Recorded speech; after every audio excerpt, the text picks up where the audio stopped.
All right. Good afternoon, everybody. Sorry for taking so long to get started. So I have dedicated my paper to the memory of Professor Elmarie Constadius, whose visionary contributions to critical citizenry education, decolonial practices, and the advancement of active citizenship have influenced educational approaches, fostering meaningful connections between students, communities, and social justice initiatives. I met Elmarie through Viv at Montclair around 2018 or 2019 during the NRF project Doing Academia Differently. I might have met her when the old project was closing and the new one was called Doing Academia Differently. Although I never really engaged with her a lot, she played a very notable role in my own PhD journey, as she was selected by Viv, my supervisor, in reviewing both my thesis proposal and later reviewing my final thesis submission. So I actually got to read her review after she had passed, which was quite surreal, but also very, very incredible to, have her voice come into my mind and into my work at that time. Generally, she was incredibly supportive, and her feedback gave me a lot of confidence to pursue my research with purpose. During my process, I had actually been advised by my supervisors to work with Elmarie's work, but at the time I didn't really go that deeply enough into it. So with Nikki and Vivian's encouragement, I took the time now to revisit her work and became quite struck by her analysis of critical citizenry education, which aligned quite closely to my efforts to familiarize students with the notion of critical citizenship. Her insights have clarified and deepened some of my understandings of the relationships between social justice, posthumanism, and decolonialism, and how these theories inform my pedagogical practice. This paper draws directly from my PhD research, but is reimagined through Elmarie's influence. In the paper, I have explored how architectural technology education at a University of Technology, this University of Technology, can actively promote social justice, critical engagement, and ethical practice, extending beyond the discipline's traditional technical focus. The study is situated within South Africa's complex social, political, and spatial context, specifically addressing the enduring legacies of colonialism and apartheid as they continue to shape the built environment. It focuses on learning and teaching activities in the Architectural Technology Extended Curriculum Program, ECP, here at CPUT, drawing on post-human and decolonial frameworks, which I developed during my PhD research. The program developed for students employs a range of innovative concepts and pedagogical strategies, including processual learning, event-based pedagogies, and walking excursions, or what Springer and Truman would frame as walking methodologies, to deepen students' understanding of Cape Town's urban landscape and its histories of spatial injustice. The experiential methods were designed to foster critical thinking and ethical awareness, while encouraging students to challenge spatial inequalities and envision more inclusive and responsive design practices. The central aim was or is to advance an understanding around what constitutes socially just architectural learning and teaching. To this end, I've integrated the concepts of critical and active citizenship developed by Elmarie and some of the authors that she wrote with. For Elmarie, critical citizenship emphasizes the necessity of actively engaging with social systems. When engaging in educational settings, Elmarie's concepts of active citizenship fosters a recognition among students of their agency to influence and shape societies that are more inclusive and just. For Elmarie et al., and in particular their 2015 paper, adopting critical citizenship for the social good involves inquiry focused on knowledgeable, autonomous, yet collaborative, and actively engaged in ethical, environmental, and social awareness. These ideas are brought into dialogue with the post-human and decolonial theory I used in my thesis to highlight the transformative role of education in cultivating socially aware and engaged architectural practitioners. Okay. So this is your computer. Nikki, you are sharing, you are sharing. Oh my God, yeah. Okay, slidey. Okay, thanks very much. The post-human decolonial and critical and active citizenship education theoretical framework emphasizes relational, processual, and experiential learning. Methodologically, a post-qualitative approach is used using processual learning, walking methodologies, and event-based pedagogies that engage students with Cape Town's spatial and historical complexities. Higher education in South Africa faces major challenges due to the strong influence of neoliberal policies and agendas. These often block meaningful efforts towards decolonization, redress, and social justice. Neoliberalization prioritizes efficiency, competition, and measurable outcomes over quality and care, pushing aside social, responsive, and community-focused education. This paper pushes back against these trends, calling for teaching approaches rooted in inclusivity, critical engagement, and social justice.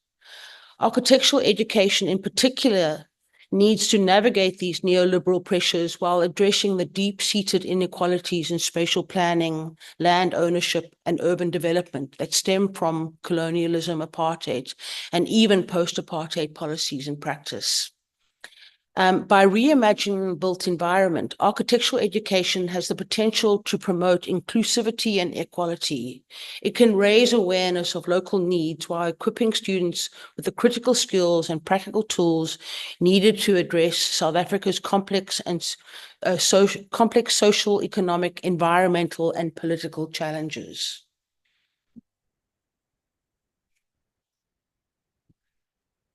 Hence, the paper engages with the intersection of architectural education, social justice, and theoretical insights. Expands on two examples of experiential learning with students that attempt to address the current social political landscape. The two pedagogical activities employ methodologies to highlight how architectural education can cultivate social justice, prompting students to critically engage with their environments and the social political forces shaping urban space. The aim is to promote social justice and ethical practice within architectural education, and at its core, the study seeks to embed critical engagement and ethical responsibility into the students' curriculum, advancing a more socially conscious approach to architectural training. The activities focus on preparing students to become socially responsible practitioners, equipped with tools to help recognize and address systemic inequalities through thoughtful, inclusive design. The study emphasizes the importance of fostering critical reflexivity, encouraging students to continually examine their own assumptions and challenge normative practices, thereby cultivating ethically grounded and socially responsive architectural practitioners.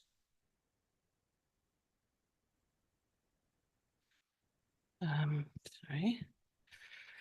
So the research conducted as post-qualitative inquiry employs processual learning, working methodologies, and event-based pedagogies to engage students with Cape Town's complex spatial history. It examines the two pedagogical activities designed to demonstrate how architectural education can foster social justice and how it can encourage students to critically analyze their environments and the social political forces shaping them. These activities are, the first one is exploring urban settlement, displacement, and social justice. And the second one is exploring apartheid spatial legacy in Cape Town. The study integrated post-human philosophy and decolonial theory, and then additionally, critical and active citizenship as interconnected strategies to reimagine pedagogy within existing curriculum. Posthumanism, in particular, challenges Eurocentric humanism by decentering the human and promoting a relational and inclusive worldview. In architectural education, this translates to challenging anthropocentric biases and emphasizing diversity, relationality, and addressing systemic inequalities. Furthermore, the study utilizes Barrad's concept of agential realism to emphasize relationality and the emergence of meaning through interactions, thereby highlighting the ethical responsibilities inherent in shaping the future for human, the more than human, and the material environment.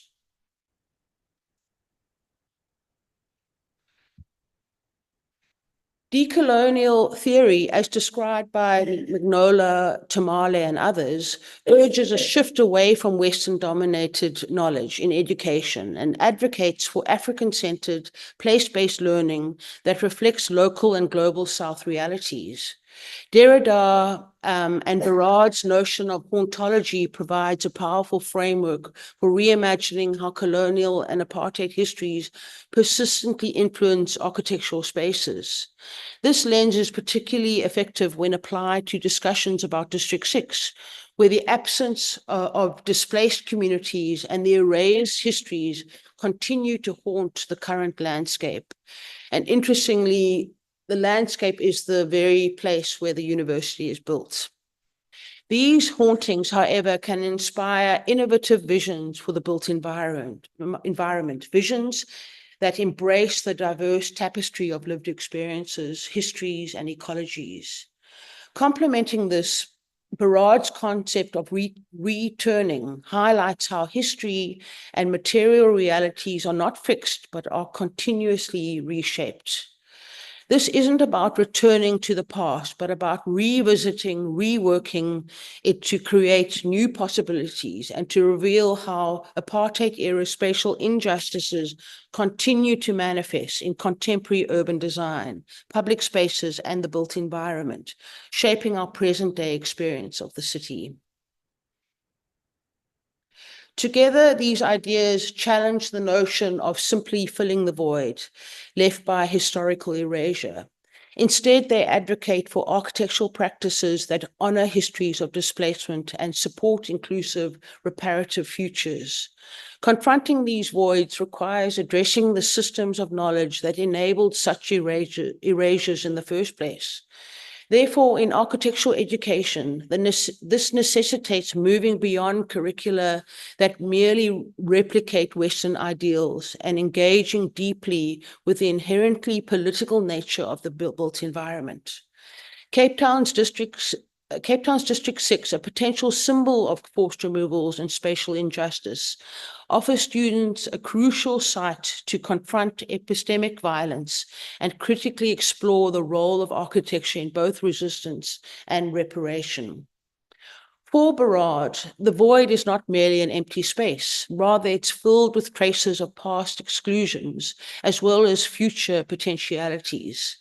This notion is particularly useful when examining District 6, for example, in Cape Town, a site violently cleared during the colonial and apartheid eras. In this case, the void signifies both the trauma of erasure and the possibility of reconfiguration and reconnection. Linked to this is Derrida's concept of hauntology, which Barrad later builds on.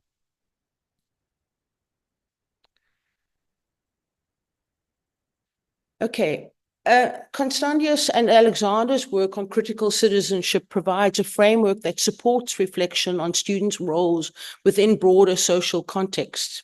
This model, based on knowing, acting, and being, helps students understand their responsibility as future professionals to challenge inequality and to work towards social justice. Critical citizenship also involves active participation in shaping more inclusive societies. It encourages students to see themselves as change agents, knowledgeable, collaborative, collaborative, and ethically aware.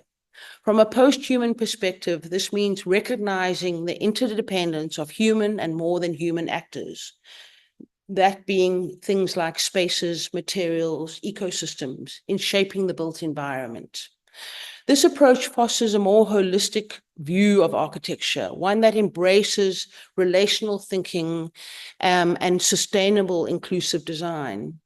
It challenges Eurocentric passive learning and empowers students to critically engage with the ongoing impacts of colonial and apartheid-era spatial practices in Cape Town, working instead towards a more just urban future.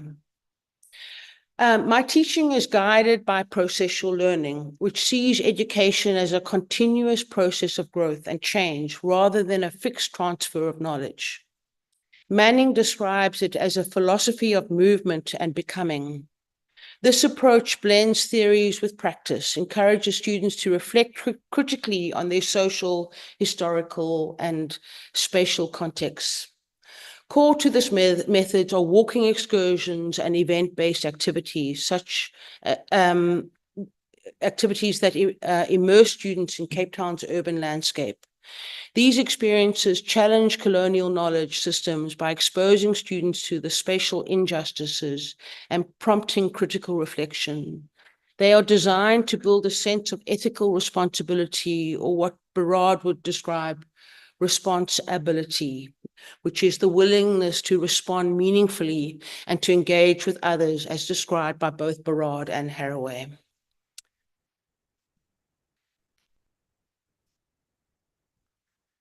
Walking as a methodology from Springay and Truman's book, Walking Methodologies, is both an ethical and political act that offers embodied place-based learning. It challenges Western human-centered approaches by fostering deeper connections to place and highlighting social and environmental issues. More than movement, walking becomes a form of critical exploration, engaging with marginalized histories and spatial inequalities.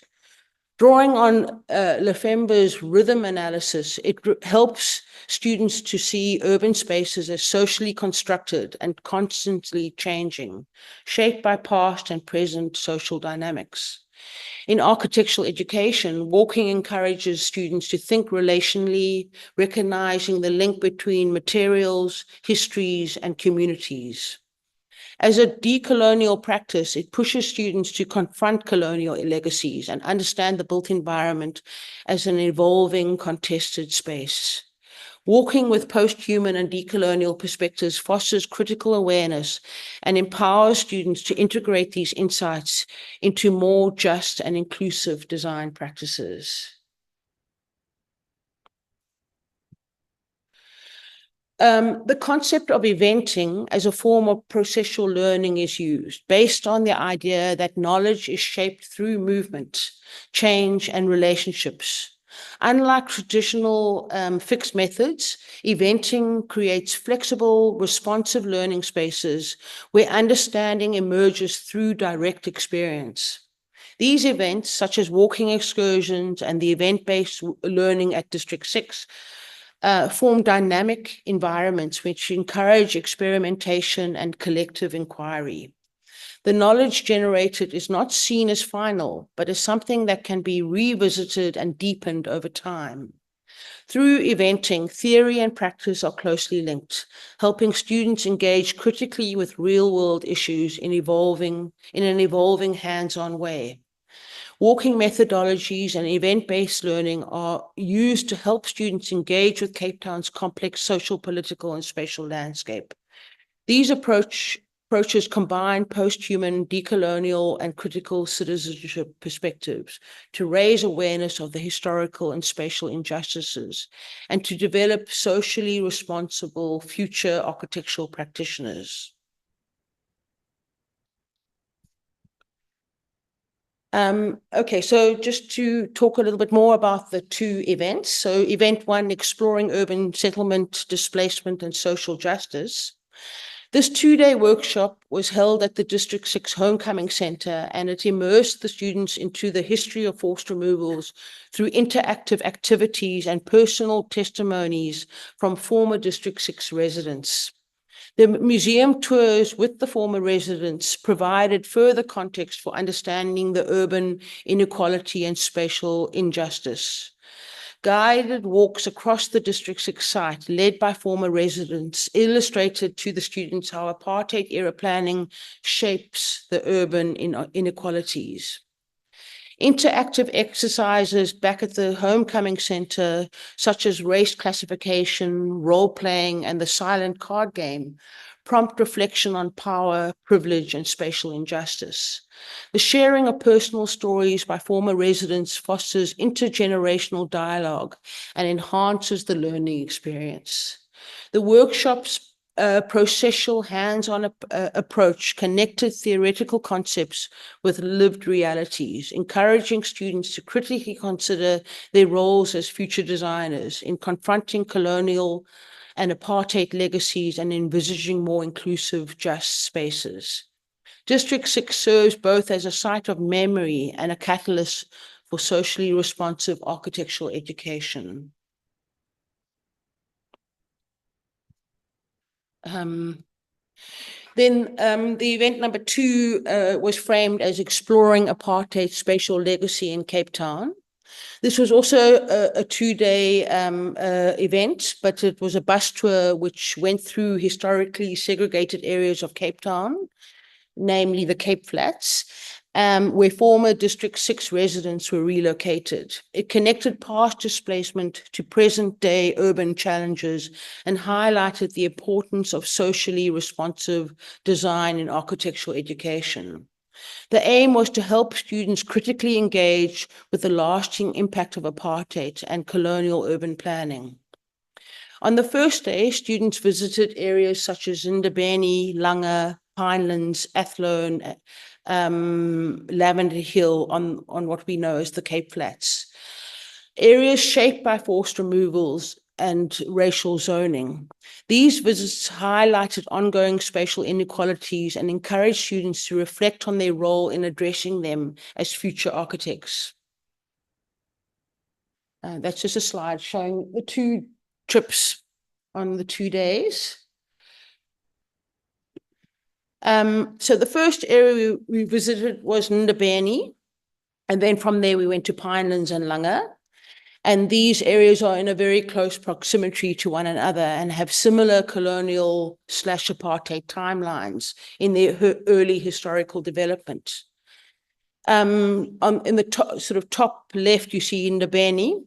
And Ndabeni 120 years ago, in the early 1900s, was set up as a site for forced relocations of racially categorized African citizens from the city center. It's actually notably the first settlement or the first township, so to say, or location. Some of you, well, most of you probably know Sadiq Motala's work, and he explains how there was a bubonic plague in Cape Town at the turn of the century, and people from District 6 of color were blamed for this plague. So literally saying that the Black residents were blamed to bring the plague into the city, but actually there was another reason for the plague. This paved the way for the first forced removals from District 6 of the Black residents to Ndabeni. Sambumba describes how the colonial Cape Town local government hastily constructed a location of small corrugated iron houses, lean-to huts, and canvas tents on the state-owned farm called Eitvlucht, which is situated near Maitland. The site was used to accommodate people who were forcibly removed from Cape Town's docklands and from District 6 itself. All these forces acted together to reinforce the intention of the apartheid governments to separate people on the ground of race. Sambumba notes that Ndabeni or KwaNdabeni is the only official native location in Cape Town at the time. became a highly regulated space, and the location was later demolished 35 years later in 1936. Just next door to Ndabeni, and what is significant now about Ndabeni is there's absolutely no memory of it being the first township or the first forced removal site, which is something that Cape Town should be acknowledging. So alongside Ndabeni is Pinelands, and around the 1900s, Pinelands was a Victorian-era farm, also named in the same way as Eitvlucht, southeast of Ndabeni.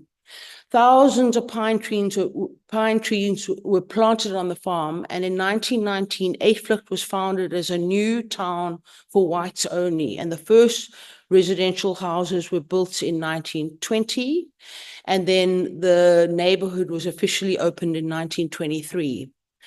The area was developed over a period of time up until 1948.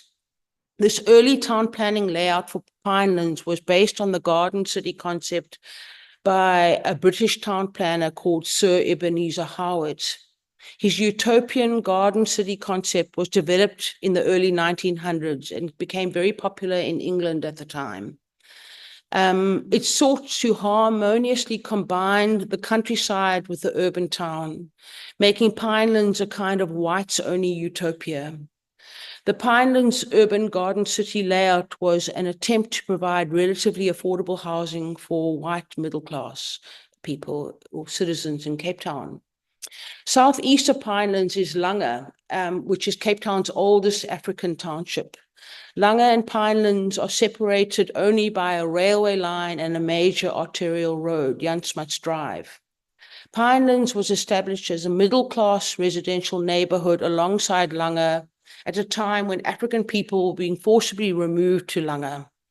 The early residents of Langa were people who were forcibly removed from areas such as District 6, Ndabeni, and Windermere. Langa was built in phases before it formally opened in 1927. As CriSTaL argues, it was initially designed as a garden city suburb, but the concept was never actualized in the way that it was done in Pinelands. There is, however, a very significant civic presence in Langa, town planning and urban arrangement. And just one sort of horrible fact about Langa, the only way to get into Langa is off the N2. You can't get in through Pinelands. Windermere was once a peripheral area to the city consisting of subdivided farmlands. The early residents were made up of owners and renters, as well as squatters who largely migrated to Cape Town from rural areas such as former Transkei and Ciskei in search of work.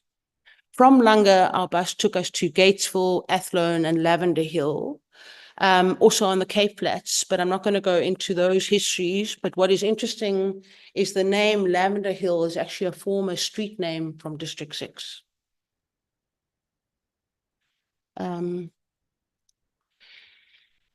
on the second day, the buses took us to the area called Hart Bay on the other side of the mountain. To 3 different areas. So Hart Bay is divided into different communities. You've got Imizama Yetu, which is an informal post-apartheid settlement established around 1994, and Hangbach, which is a historically colored fishing community. There, students observed housing conditions and documented building types and discussed land struggles with the residents. Hart Bay and the makeup of the communities in the area has led it to be sort of characterized as a microcosm of South Africa. Just very briefly, Hart Bay's history. In the early 1900s, it was established as a settlement with a harbor, and snook was cured for export to Mauritius. And the settlement also featured a manganese mine, as well as a lumber mine and farming industries. In 1904, the fishing factory, the fish canning factory was established, and the harbour stood where the present South African sea product factory is today. In the 1950s, at the time of the Group Areas Act, was taking effect. The lumber industry was in decline. As a result, the fishing as well as the fish processing factories were rapidly becoming the largest industries. Colored people working for the fishing industry made up the bulk of the labor, and they were then needed to work in the harbor. The Group Areas Act determined that Hart Bay was zoned whites only, and the land above the harbor was allocated to the colored people that were going to work, or that were presently working in the harbor. Over the next decade, apartments and council houses were built to accommodate people moving to the area. And today, Hangbach extends from the harbor all the way up towards Sentinel Peak on the southwestern side of the Hart Bay Valley. No official area was ever allocated to the Hart Bay African people during the apartheid era. So the tour concluded with a group reflection, and then the work that they did in these different areas. I've kind of talked about Hart Bay with the focusing on housing in Hangbach, Imizama Yetu and Hart Bay, but that was also done in the other area that we looked at, Pinelands and Langa. Okay. All right, so just to conclude, these event-based pedagogies or interventions use processual learning and social justice pedagogy to help students officially reflect on their own roles in shaping the built environment. Both events, the District 6 workshops and the spatial apartheid bus tours, encourage students to examine how colonialism and apartheid continues to affect Cape Town's urban spaces. The first event exposed the students to the District 6 histories and the lasting impacts of the forced removals. The experiential activities and dialogues with former residents allowed students to explore themes of land disposition, inequality, and spatial injustice, gaining insights into the political nature of architecture and the need for ethical practice. The second event deepened the awareness by showing how apartheid spatial legacies remain embedded currently in Cape Town. Students visited segregated areas, analyzing housing conditions and considering how urban planning still reflects past injustices. These experiences invited students to see architecture as a tool for justice and inclusion.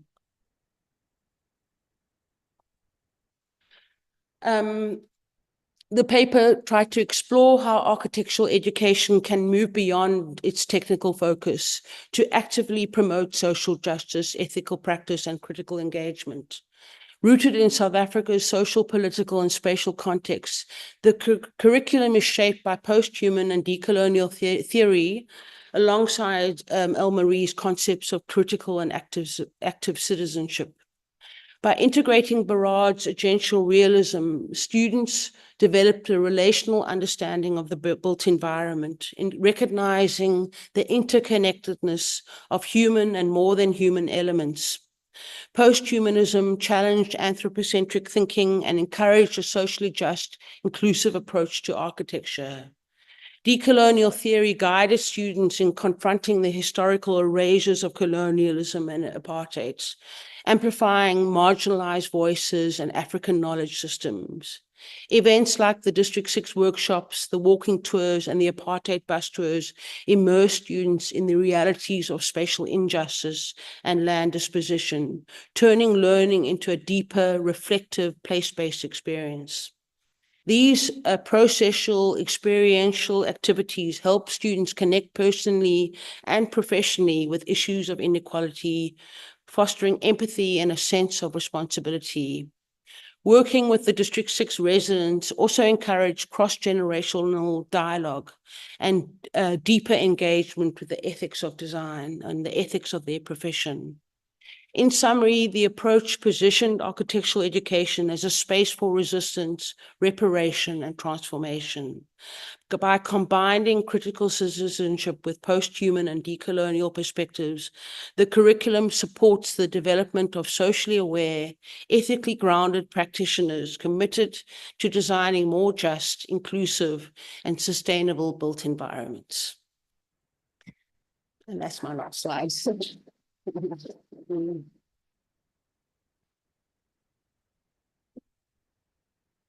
Thanks, Alex. Yeah, my pleasure. It's always so nice to hear colleagues work. Yes, We absolutely. so often like rushing around and not really seeing and hearing what each other are doing.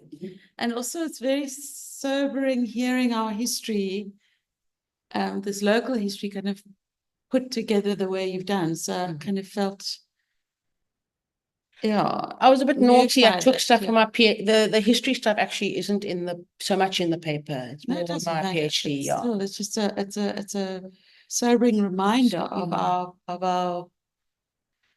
our country, really. And how much is to do. Yeah, you know, This is how great. little work has been done to stop these separations. Yeah. Just go Absolutely. for it. You certainly creating embodied work of how being influenced by embodiment. I think you did mention one. So I'm wondering, did you in the working pedagogies while doing that, did you also use some kind of embodiment experiences in the way you ask them things or role embodiment play in how you work with students? That's what I'm interested to know. So and maybe it's not so well explained, but you know, doing work in District 6, doing work with the Homecoming Centre, doing work with the former residents. So the Homecoming Centre would include, and we did it over a couple of years. Sometimes we actually had people from those activists, what they called something the city, something the city, but having kind of these activists working in the Homecoming Centre with the students. So it's not me or my colleagues, it's actually people with former forced removal experience and being in the actual heart of District 6. I mean, the Homecoming Centre is one of the very beautiful things that is in District 6 in this sort of site that everything is so removed. So for me, that's an embodied type of learning. Instead of doing it in the classroom, you're doing it at the Homecoming Centre, plus you're also engaging with the museum and the site with the residents. And the various stories. I mean, every year new stories come up. So even us, the lecturers, are collecting new stories and, you know, building this bigger idea of what happened in District 6. And then the idea of taking the students on the bus tours where it's not just hypothetical students move. We go and have a look at these neighborhoods that they move to. And on the bus, we're looking at these kind of divides between, for example, Langa and Pinelands, where they're actually totally impenetrable. And, you know, in order for Langa, I mean, if we were to see a more equitable city, I would imagine that one of the starting points would be to blur those lines between those neighborhoods. So there isn't like Pine, you know, so it's not two separate upmarkets, you know, lower market. Actually, it's one. I mean, it goes way beyond the architectural stuff. It's also how city councils work. I mean, I think Pinelands looks after Pinelands and Langa looks after Langa. So that would be a sort of a starting point of trying to merge those two. And then also Hart Bay. I mean, a lot of our students are from another part of the country. So also just getting to see the city, you know, in an embodied kind of way.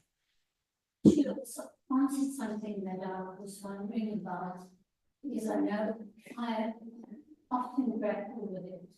You want to talk about difficult political issues. It really touches people. It's very much embodied issues, but then I'm white. But you actually answered how you navigated that. Well, so interesting that when I getting people in, but my African dean stopped me having my tour guide for the bus tours. So then I asked my Indian colleague who was forcibly removed from a area in Somerset West and to come on our bus tour, so she could also talk about her experience of forced removals. So that, the university itself stops you being thoughtful in those ways. We did use that tour guide the year before, and she gave a very, very insightful tour. So it was really sad we couldn't use it, but we had to just adapt in the moment to do it. But yeah, it is problematic. But also, it's also interesting. So, I mean, now, and also CPT is very non-white. I mean, I don't know if that, we messed up. CPT, there's a lot of different it's quite a diverse institution, yeah. So there are a lot of different voices. So I think we can do it, but we were disappointed not having our tour guide for the second event. Yeah. Yeah. Yeah. Is it going too long? Yeah, do you want to come? Thanks, everybody. Thank you. Thanks for the questions. Yeah. So